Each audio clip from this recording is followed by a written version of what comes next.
I think we don't speak enough about the spiritual experiences of St. Ignatius Loyola because we're so aware of his spirituality as being something that is for ordinary people, among ordinary people ourselves, to find the will of God. And those extraordinary experiences that he had sometimes can be seen to be in contrast to the ordinariness that discernment is often about.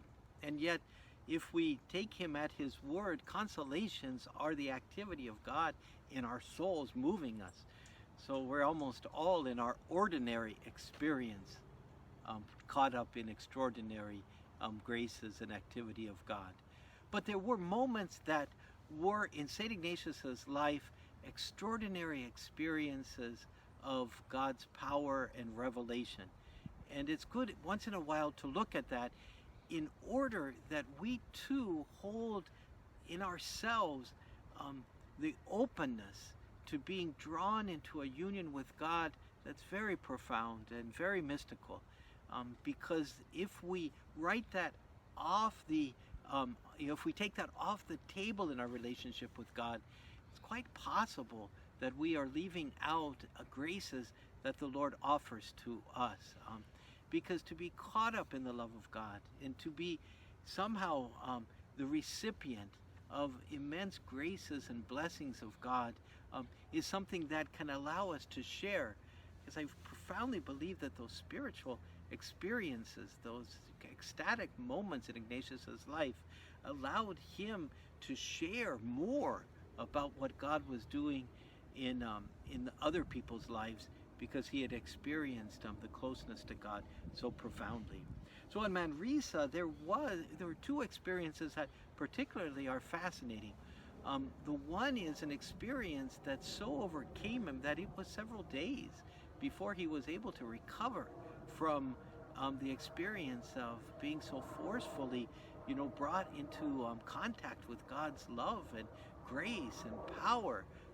They worried for him. They had to go and pick him up and bring him back and take care of him, nurse him back into health, because it had had such a profound effect on him. And of course, the very famous experience of Ignatius along the river Cardonner was one that years later he would say everything he needed to know, he came to know there. And apparently, as he was writing the constitutions many, many years later, he would judge some of the things he put in the constitutions by how they stood up to that experience at the river Cardonner.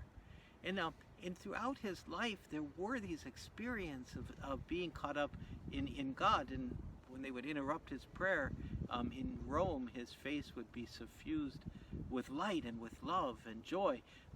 But of course, we also know so famously there in La Storta, that beautiful experience where he is placed with the Son, where the Father asks the Son to take him into his company, and the Son accepts him into his company. And that experience allowed him ever after to sense that he and the Jesuits were meant to be true companions of Jesus, that they were caught in the company of Christ. What a lovely thing that experience was, and how that grace, mystical as it was, become a grace that was shared with all the Jesuits. And so I think it's probably good for us as we reflect on the life of St. Ignatius not to overlook or give short shrift to those experiences of remarkable graces, because they have marked the Society of Jesus, the Jesuits, and all those who have come to the exercises ever since. And perhaps the Lord holds for some of us graces that will be blessings to the people that we deal with each and every day.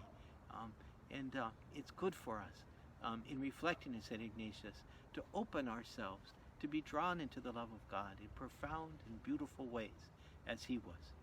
And that's the wisdom of St. Ignatius for today.